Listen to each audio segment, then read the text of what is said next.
¿Qué tal, amigos? Con la objetividad que nos caracteriza desde este momento en el aire, en su sexta temporada, Agenda Económica. La visión empresarial al servicio de la nación. Todo el acontecer económico nacional e internacional. Un compromiso obligado con la imparcialidad y el más completo análisis de nuestros especialistas, Rosana Ruiz, Luis Núñez Santana y Ezequiel Molina Lizardo.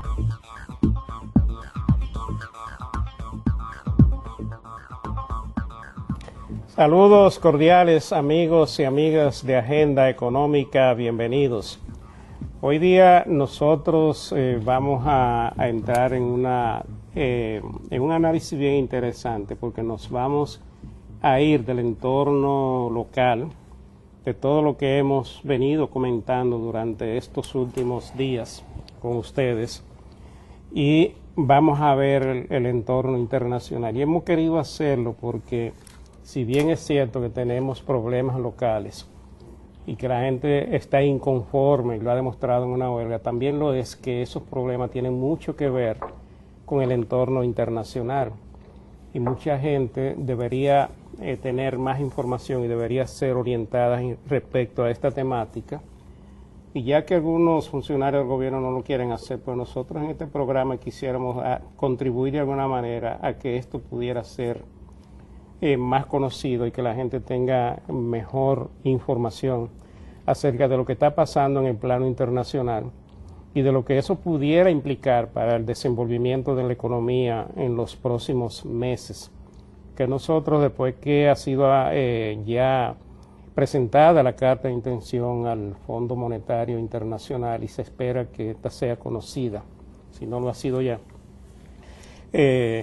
esperamos que sea mucho mejor en el ambiente interno, porque van a entrar más de 1.120 millones de dólares de diferentes fuentes que van a ser importantes para que el gobierno pueda manejar mejor lo que es el ambiente económico y local, y para que las reservas del Banco Central se fortalezcan y pueda garantizarse de mejor manera lo que es la estabilidad de precios en el plano local. Pero este entorno internacional, que tiene tantas aristas y que se está viendo de tantas formas y que puede generar impactos de tantas maneras, incluso sobre una economía como la nuestra, desde el punto de vista de lo que es el movimiento de capitales y los precios futuros de las materias primas, es bueno que lo analicemos para fines de que tengamos una idea más completa de cuál es la situación, y para que veamos y pensemos cuáles son las medidas que nosotros en el plano interno deberíamos adoptar a los fines de amortiguar los efectos de esta situación que se está viviendo en el plano internacional. Rosana Ruiz. Así es, Luis, y la verdad que nos honra muchísimo tener con nosotros esta noche al amigo Dalis Marte, quien es un experto, un economista muy bien formado, consultor económico del Departamento de Programación del Banco Central de la República Dominicana y uno de los más al día informados sobre todo el contexto internacional, que es importante, Odalis, y por eso quisimos traerte esta noche, como decía Luis, porque a veces nos olvidamos que estamos en una aldea globalizada en el mundo y solamente nos focalizamos en los aspectos que nos competen como economía local y no vemos todo lo que está pasando a nivel del mundo, de las principales economías, Estados Unidos, Europa, Japón, y cómo todos esos aspectos tan vigentes en el día de hoy, de tan gran magnitud, pueden y afectan necesariamente economías pequeñas y abiertas como la nuestra. Y entonces quisimos que vinieras para hacer ese recuento que tú siempre nos haces, para ver esa foto al día de hoy, de estos días, de los principales temas que copan la atención mundial en materia económica. Bueno, gracias una vez más por la invitación. De hecho, hay muchos temas en el ámbito del entorno internacional relevante para nosotros que son de cierta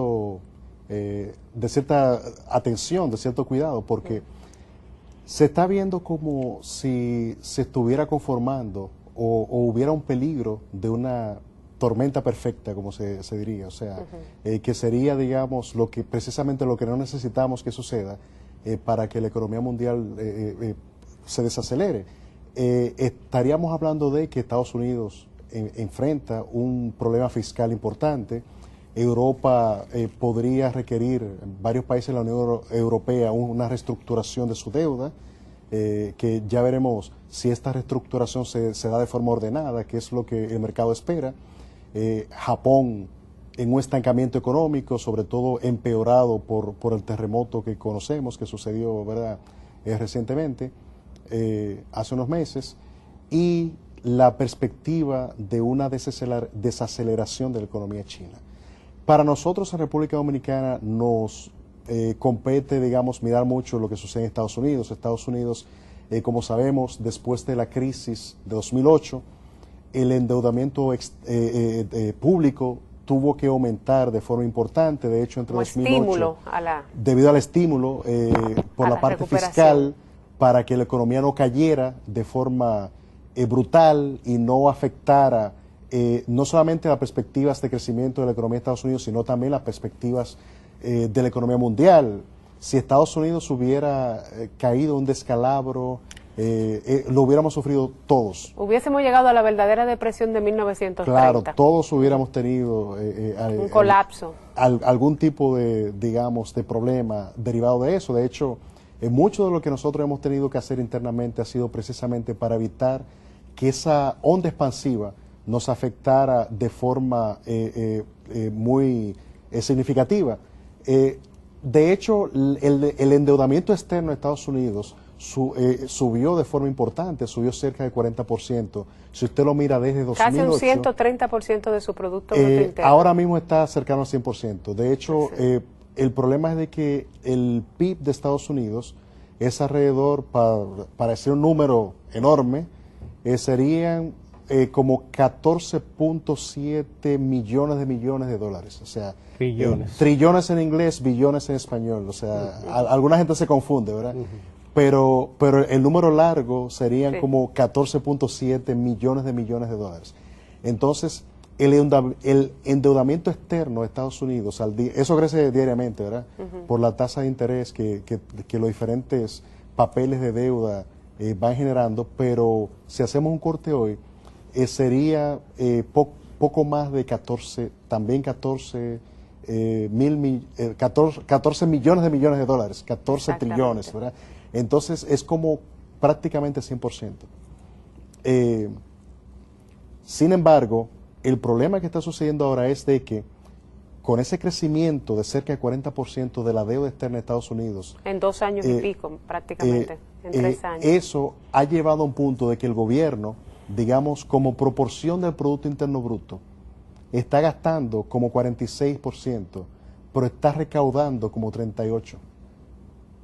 Hay una diferencia importante. Un déficit. Hay un déficit importante y ese déficit Estados Unidos lo tiene que cubrir con endeudamiento externo.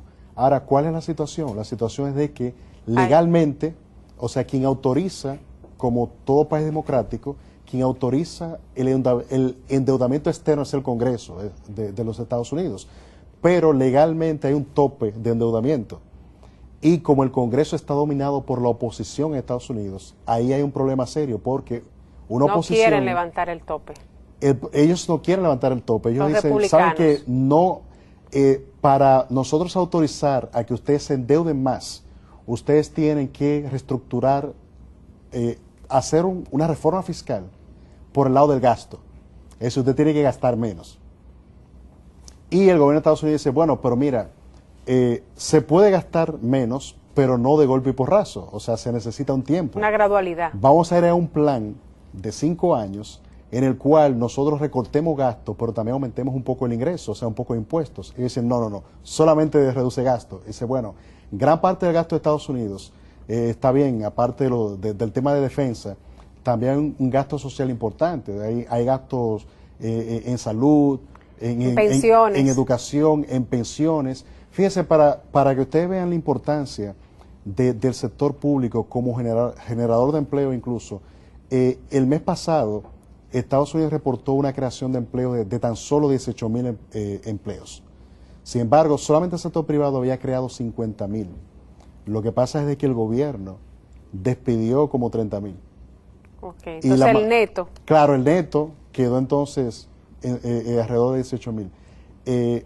Por un asunto de falta de dinero en las arcas de los gobiernos estatales Y entonces eso se refleja naturalmente en las perspectivas de crecimiento, porque cuando el gobierno gasta, tiene un efecto multiplicador en la economía, consumo por un lado, y por el otro también, desde el punto de vista de la protección social, un gobierno que tiene limitados sus recursos es un gobierno que no puede gastar mucho en proteger a su propia gente, en proveerle salud, en proveer servicio de educación, y eso realmente, y también en construir infraestructura, nuevas carreteras, todo esto que tiene un efecto positivo en la economía y potencia el crecimiento. No, y que genera un círculo negativo, porque el mismo hecho de que aumente, o sea, de que tenga que despedir, va en contra de la recuperación que necesita para poder tener mayor recaudación. O sea que es un elemento totalmente vicioso que se hace. Claro. En el sentido de no poder romper ese círculo y poder seguir creciendo y generando empleo. Claro, y entonces la situación está un poco extrema porque Estados Unidos necesita para final de este mes para poder pagar alrededor de 500 mil millones de dólares, ¿verdad? Que necesita ya para principios de agosto, tiene que llegar a un acuerdo. Si no llegara a un acuerdo, tendría que hacer un refinanciamiento, un rollover de alrededor de 500 mil millones de dólares. Es mucha plata. Claro. Entonces, si eso sucede, podría suceder de que el riesgo país para Estados Unidos suba, o sea, porque la probabilidad de que Estados Unidos no pueda pagar aumente, y por lo tanto, la calificación crediticia de Estados Unidos se degrade, es decir... Y la prima de riesgo. Sí. La prima de riesgo eso afectaría el dólar, aumentaría el petróleo, la tasa de interés. La tasa de interés internacional podría subir. Y el propio costo que tendría que pagar Estados Unidos. Claro, si le le sería la más costoso. para poder colocar todos esos títulos, lo que hacen es que le complican más la situación, porque entonces tú estás cambiando una deuda que no es más barata no por una más costosa, por otra que va a ser más cara, y te va a entonces complicar más la claro, porque y eso va pero a ser ahí, Odalis, nos están pidiendo una pausa para poder completar esa idea cuando volvamos en el próximo segmento.